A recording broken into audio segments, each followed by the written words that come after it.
오늘 우리가 읽은 본문은 예수님께서 한 병자를 고치신 내용입니다. 예수님은 사역을 시작하신 초창기에 유월절을 지키기 위해서 예루살렘에 방문하셨습니다. 그리고 요단강 근처에서 사역을 하셨는데 이제 예수님이 세례 요한보다 더 많은 사람들에게 세례를 베푼다라는 소문이 바리새인들의 귀에 들어가게 됩니다. 비록 예수님이 세례를 베푼 것이 아니라 예수님의 제자들이 세례를 베풀었지만 바리새인들의 주목을 받는 것을 피해서 예수님은 유대 지역에서 갈릴리로 올라가셨습니다. 그런데 그 가는 여정 중에 일부러 수가라 하는 사마리아 동네에 들러서 한 사마리아 여인에게 복음을 선포하심으로 그 사마리아 여인뿐만 아니라 수가에 사는 다른 사마리아인들도 예수님을 메시아 그리스도로 영접하였습니다. 그리고 처음 표적을 행하였던 가나에서 왕의 신하의 아들을 고쳐주시는 두 번째 표적을 행하였습니다. 그리고 예수님은 다시 유대인의 명절을 지키기 위해서 예루살렘에 올라가셨습니다. 모든 유대인들이 예루살렘에 모여야 하는 유대인의 3대 명절, 절기가 있습니다. 그 절기는 유월절, 오순절, 그리고 초막절입니다. 많은 학자들은 아마 예수님께서 초막절을 지키기 위해서 예루살렘에 올라가셨다라고 이야기를 합니다. 비록 예수님께서 유대 절기를 지키기 위해 예루살렘에 올라가셨지만 항상 예수님은 목적을 가지고 움직이십니다.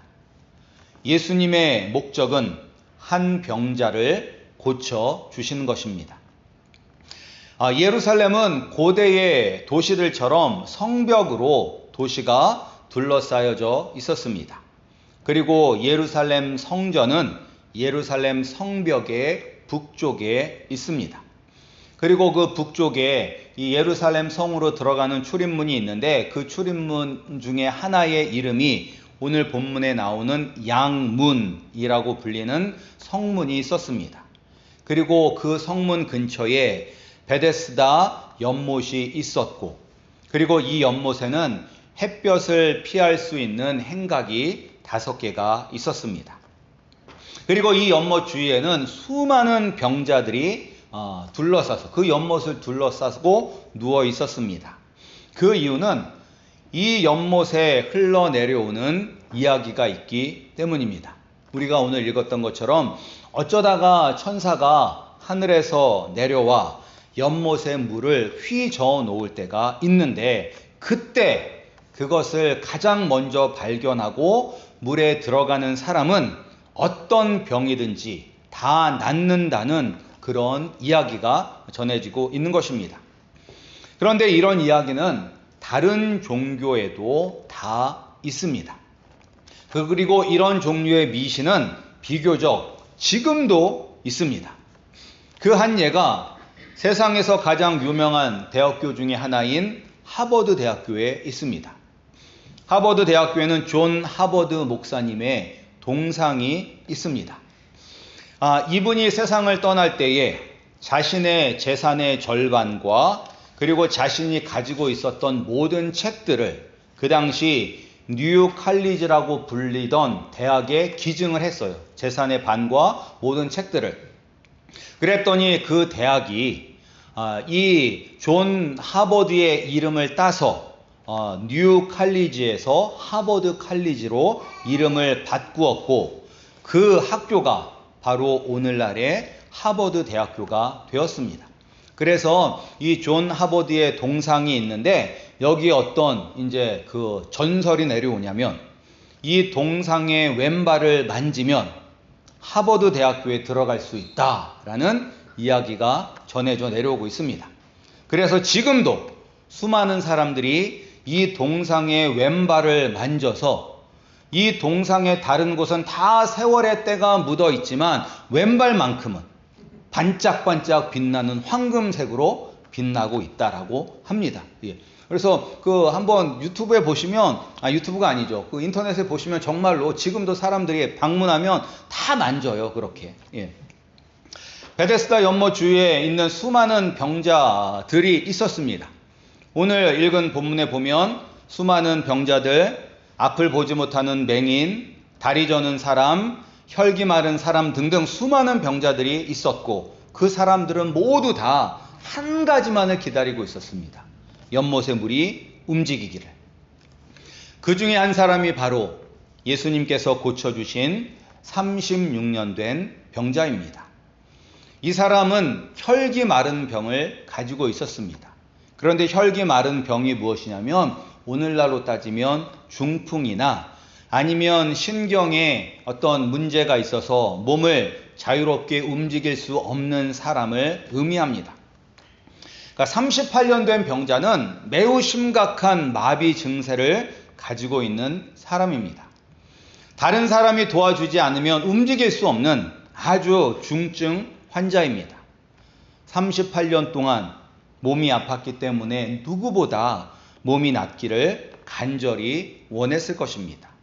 이 사람을 예수님께서 초자연적인 능력으로, 말씀으로 고쳐주셨습니다.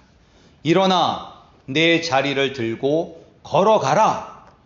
단순한 이 말 한마디로 그를 고쳐주었습니다. 얼마나 놀라운 일입니까? 38년 동안 몸을 움직이지 못하던 이 사람은 너무 기뻐서 자신이 누웠던 자리를 들고 걸어 다녔을 것입니다. 그런데 이 베데스다 연못이 어디에 위치하고 있냐면 예루살렘 성벽 북쪽에 있고 그 북쪽에는 성전이 있습니다. 아마 38년 된 병자는 너무 기뻐서 성전 뜰을 자기가 누웠던 자리를 들고 돌아다녔을 것입니다.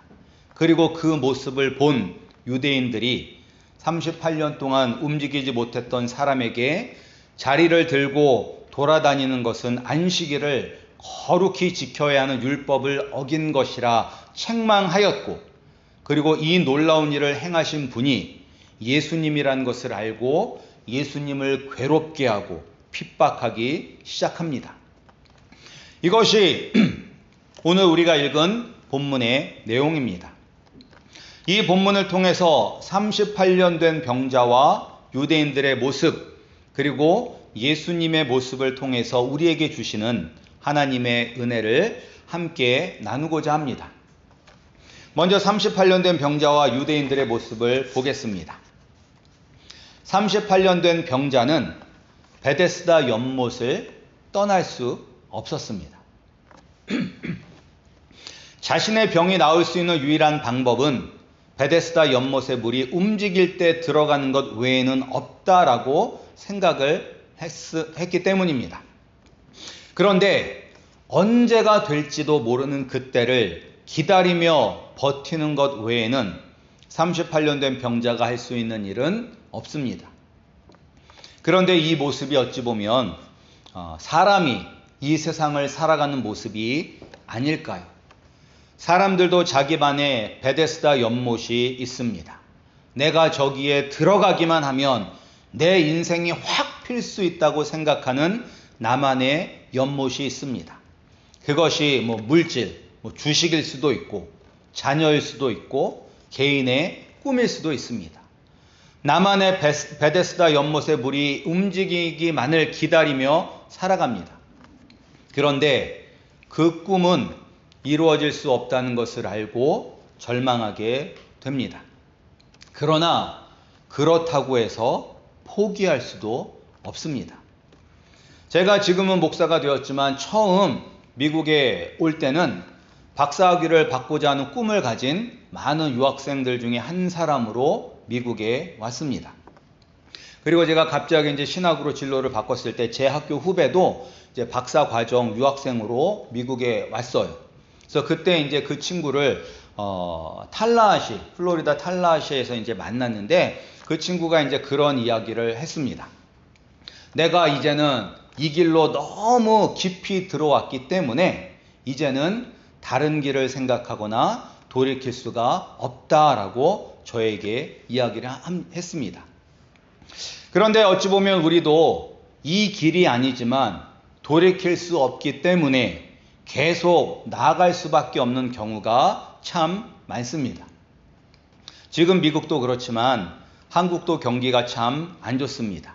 그래서 특히 50대 이후 자영업자들이 늘고 있다고 하는데 경기가 안 좋으니 장사가 잘 되지 않습니다. 그래서 장사를 하면 할수록 적자가 나서 빚이 늘어가고 있다는데 그런데도 그만둘 수가 없다고 합니다. 왜냐?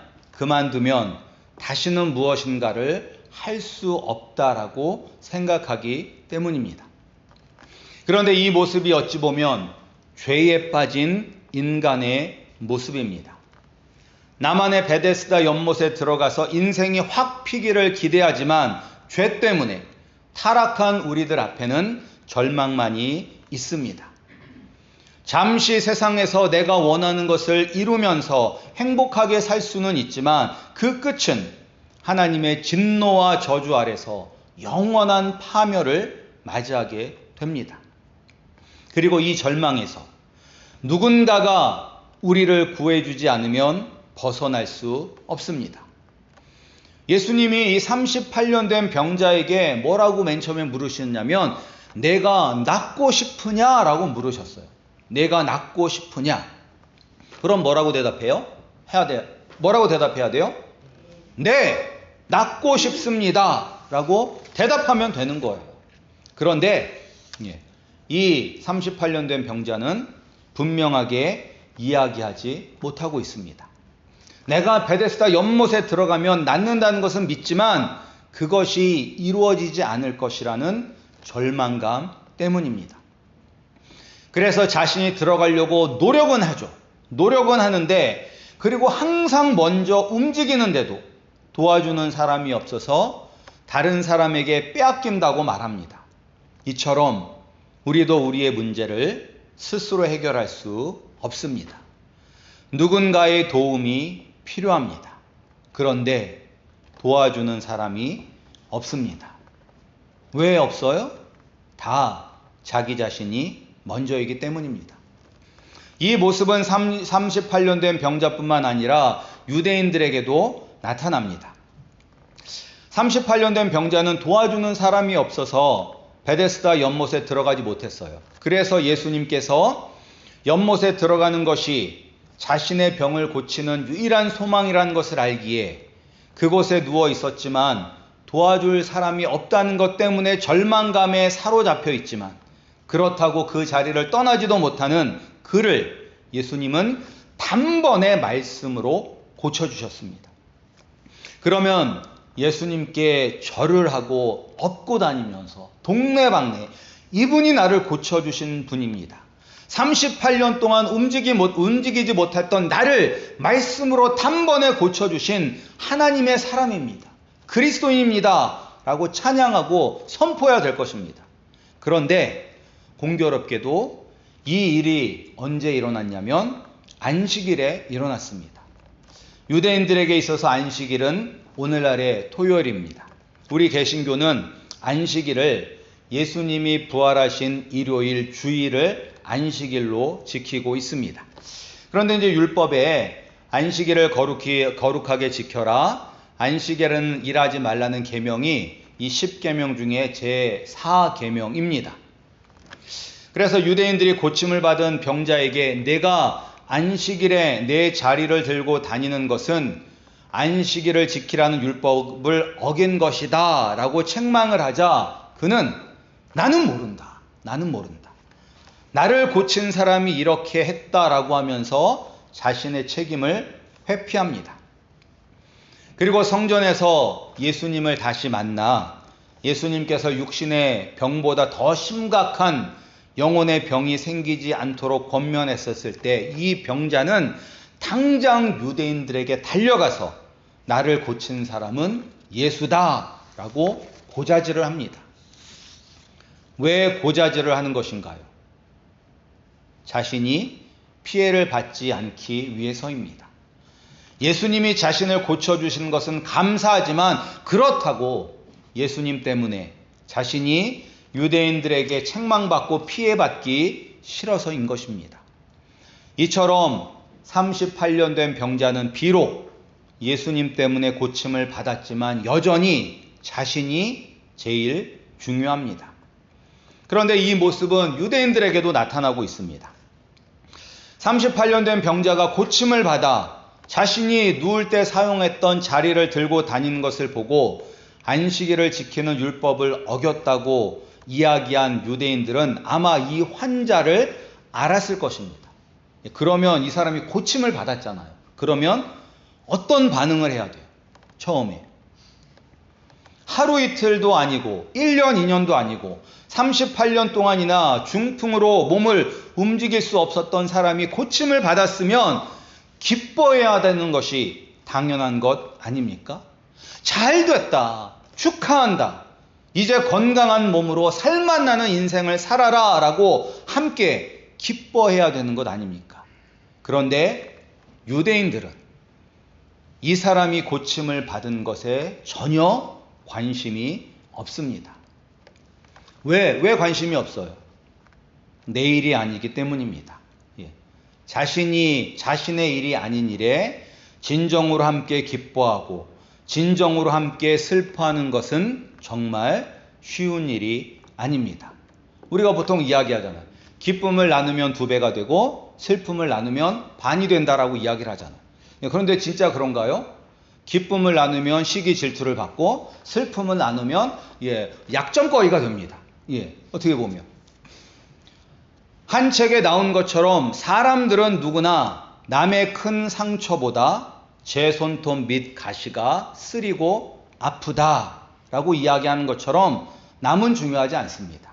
자신이 제일 중요합니다. 유대인들도 38년 된 병자가 고침을 받은 것보다 자신들이 만든 전통을 지키는 것이 더 중요합니다. 그런데 자신들이 만든 전통도 하나님께서 우리에게 주신 말씀은 아닙니다. 하나님이 안식일을 거룩하게 지키라 라고 우리에게 주신 목적은 우리에게 육체적인 휴식을 주신 것과 그리고 이집트에서 구원하여 주신 하나님께 예배하라고 주신 것입니다. 그런데 유대인들은 거기에 크게는 39가지의 안식일에 해서는 안 되는 일들을 만들었고 그리고 세부적으로 수백 가지의 규칙을 만들어서 하나님의 뜻을 왜곡하고 있음에도 자신들이 맞다라고 생각하고 있습니다. 그들 역시도 하나님 중심이 아니라 자기 중심으로 살고 있습니다. 이처럼 38년 된 병자나 유대인들이나 모두 자기 중심으로 자신이 가장 중요하다고 생각하며 살아가고 있기 때문에 그 누구도 우리를 도울 수는 없는 것입니다. 그러나 예수님은 다릅니다. 예수님은 우리에게 저 천국에서 하나님과 함께 사는 영원한 생명을 주기 위해 오신 그리스도이십니다. 예수님은 38년 된 병자와도 다르고 유대인들과도 다릅니다. 예수님은 우리와 우리의 고통과 아픔을 불쌍히 여기시는 분이십니다. 유대인들은 불쌍히 여기는 마음이 없었습니다. 38년 동안 아팠던 사람이 나았으면 기뻐해야 되는데 불쌍히 여긴 적이 없기 때문에 기뻐하지도 않은 것입니다. 베데스다 연못에 누워있던 수많은 사람들은 다 병자들이었습니다. 38년 된 병자처럼 다 낫기를 바라며 그 자리에 온 사람들입니다. 그곳에 있는 사람들은 다 자기 자신이 먼저 물에 들어가려고 있는 사람들입니다. 그곳에 있는 모든 사람들은 다 경쟁자들입니다. 아무도 이 38년 된 병자의 관심을 두지 않습니다. 그러나 예수님만이 이 병자를 불쌍히 여기셨습니다. 이룰 수 없는 소망에 절망하였고 그렇다고 그 자리를 떠날 수도 없는 그를 주님은 불쌍히 여기셨습니다. 그리고 예수님께서 먼저 손을 내미셨습니다. 이 38년 된 환자가 예수님께 예수님 나를 고쳐주세요 라고 얘기한 것이 아니라 그런 얘기를 하지도 않았는데 예수님께서 먼저 찾아가서 내가 낫기를 원하느냐 라고 말씀하여 주셨습니다. 도와주는 사람이 없이는 이 절망 속에서 벗어날 수 없다는 것을 아시고 예수님께서 먼저 다가가시고 먼저 말을 건네시고 먼저 고쳐 주셨습니다. 예수님만 이 병자를 불쌍히 여기시는 것이 아니라 예수님은 우리도 불쌍히 여겨 주십니다. 우리도 우리 힘만으로는 이 세상과 장차 다가올 세상을 살 수 없습니다. 세상은 말합니다. 스스로 할 수 있다. 다른 사람의 도움을 받지 않아도 스스로 독립적으로 살 수 있다라고 이야기합니다. 그러나 인간은 태어나면서부터 다른 사람의 도움을 받지 않고는 살 수 없는 존재입니다. 그리고 죄 때문에 점점 다른 사람을 도와주기보다는 자기 자신만을 생각하며 살아갑니다. 그리고 우리는 또한 예수님은 육신의 질병만을 고쳐주시는 분이 아니라 우리의 영혼을 고쳐주시는 분이십니다. 우리 14절 말씀 함께 읽겠습니다. 우리 14절 말씀 함께 읽겠습니다. 시작. 그 후에 예수께서 성전에서 그 사람을 만나 이르시되 보라 내가 나았으니 더 심한 것이 생기지 않게 다시는 죄를 범하지 말라 하시니. 아멘. 근데 예수님께서 더 심한 것이 생기지 않게 죄를 범하지 말라라고 하신 말씀은 무슨 뜻일까요? 이 말씀은 죽음이 끝이 아니라 죽음 이후에도 영원한 생명이 있다는 것입니다. 제가 지난번에도 말씀드렸다시피 모든 사람은 죽음 후에 갈 곳은 두 군데밖에 없습니다. 지옥, 천국 두 군데밖에 없습니다. 예수님이 더 심한 것이 생긴다는 것은 죄를 지으면 모든 사람은 다 지옥에 가게 된다는 것입니다. 따라서 길면 100년 사는 이 세상이 정말 중요한 것이 아니라 영원한 시간을 보내는 곳이 중요하다는 것입니다. 이 땅에서는 어느 정도 내 노력으로 내 신분이나 내 위치를 바꿀 수 있습니다. 그러나 천국과 지옥은 바꿀 수 없습니다. 오직 예수 그리스도를 믿는 사람만이 천국에 갈 수 있습니다. 자기밖에 모르는 우리에게 예수님께서 찾아오셨습니다. 그리고 우리에게 내가 낫기를 원하느냐라고 묻고 계십니다. 그 질문에 네, 예수님, 제가 낫기를 원합니다. 저의 죄를 용서해 주셔서 내가 천국 시민이 되게 하여 주시옵소서라고 간구하시는 우리 성도님들이 되시기를 소원합니다. 우리를 불쌍히 여기시고 자기 자신보다 우리를 더 사랑하시는 예수님께서 우리를 지금의 상황에서 건져 주실 뿐만 아니라 영원한 천국으로 인도하여 주실 것입니다. 우리는 스스로 살 수 없습니다. 그리고 어떤 누구도 우리를 도와줄 수 없습니다. 오직 예수님만이 우리를 도우시는 유일한 분이십니다. 우리를 불쌍히 여기시고 먼저 손을 내미시는 예수님을 붙잡는 축복을 누리시는 우리 성도님들이 되시기를 주님의 이름으로 축복합니다.